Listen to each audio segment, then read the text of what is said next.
السلام علیکم ګرانو خوندو د نن دا ویډیو ده د باسیاسته ښځو عکس العمل د خسرګنۍ و توفوت.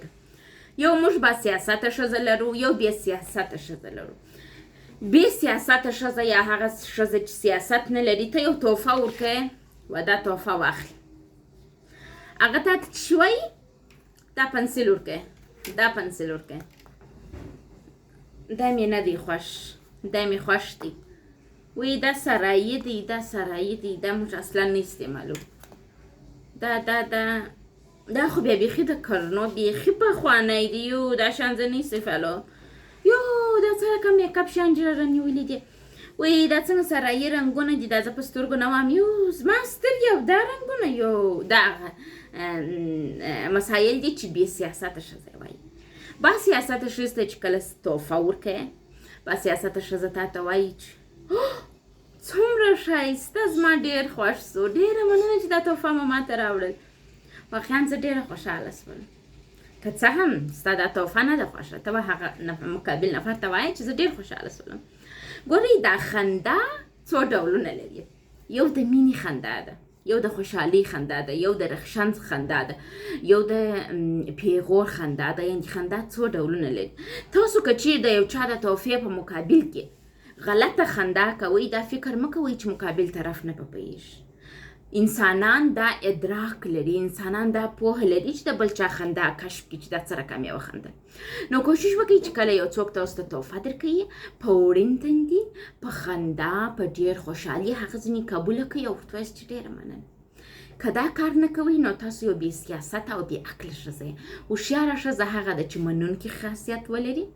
ګورئ په ټوله دنیا کې ښځه باید ښځه واوسېږي، ښځه باید د ښځتوب د دایرې څخه ونه وځي. تاسو باید ښځه واوسېږئ، بیا تاسو کولی شئ چې یو خوشحاله کورنۍ منځته راوړي، خپل د اولادو دپاره یو ډاډمنه فضا منځته راوړي. د هرې ښځې به هیله دا وي چې مور سي، د هرې ښځې دا هیله ده چې خپل اولادو ته ښه فضا منځته راوړي. ښه فضا باسیاسته ښځه منځته راوړلی سي. تاسو کوشش وکړئ خپل د خسرګنۍ سره په ښه برخورد سره ژوند شروع کړئ. که تاسو خپل د خسرګنۍ سره ښه برخورد کوئ، تاسو په مقابل کې ښه برخورد لاسته راوړئ او روابط سمیږي.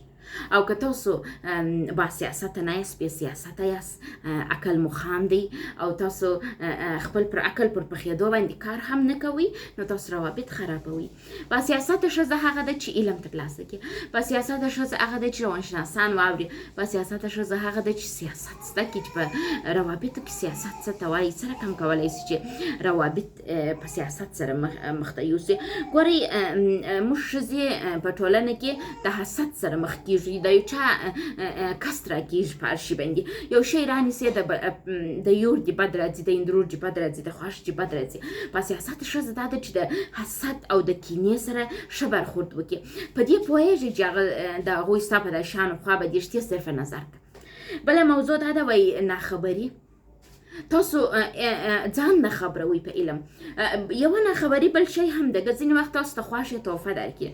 ستاسو د خوښې توفه چې ده، ستاسو خوښې یو سپین سرې ښځه ده، هغه انټرنېټ ته لاسرسی نه لري، هغه د نړۍ و موډو ته لاسرسی نه لري. هغه یو توفه تا ته راوړي او ته وایې چې یا والله مور دا توفه زما نه ده خوښه، دا چې ولې راوړل، دا داسې داسې. هغې زړه ازاریږي. صحیح دي، تا ته یې توفه در نه کړل، ستا نو څه خوښ یې قبوله کړه په وړین تندي، خو استفاده کوئ بیا مه. او یا هم کې استفاده کوئ د خوښې د زړه دپاره یې وار استفاده کړه، تر څو هغه دا احساس وکړي چې ته هم د هغې لور یې، خاطر یې کوې. بل دا دی، وایي بې سوادي. موږ ښځې هغه وخت بې سواده کېږو چې سیاست ونه لرو. سواد دا ته نه وایي چې تاسو حتما باید پوهنتون څخه فارغه یاست. سواد دا ته وایي چې تاسو سیاست زده، تاسو په سیاست ژوند وکړئ، نو بیا تاسو کولی شئ یو کامیابه ښځه واوسېږئ. ګورئ وایي په دنیا کې، دنیا چې تر ننه پورې راغلې ده، دا په زرهاوو کلونه تېر سوي چې په تحمل باندې راغلې ده، په صبر باندې به راغلې ده، په حوصلې باندې راغلې ده. په عجلې سره دا دنیا نه ده جوړه سوې. تاسو ګورئ زرهاوو کلونه تېر سوي چې انسانان راغلي، چې مړه سوي دي، کارونه یې کړي دي هغه موږ ته پاته دي دا هر څه په صبر او په حوصلې سره راغلی ده تاسو د دې پر ځای چې بې معنا دلیلونه خپل د خسرګنۍ په مقابل کې ووایاست د هغه پر ځای راولاړ سئ سیاست زده کړئ او منونکی شخصیت واوسېږئ داسې شخصیت د ځانه مه جوړوئ چې تاسو هیڅ خبره نه منئ او یوازې خپل د ځان د منئ کوشش وکړئ مقابل طرف هم واورئ د مقابل طرف هم درک کړئ او یو باسیاسته ښځه واوسېږئ د روابطو پالل قربانۍ ته ضرورت لري د روابطو پالل داسې نه کیږي چې ته وایې چې منظر ما ټوله یې زما بلکې تاسو باید یو د بل حقوقو ته درناوی وکړئ مننه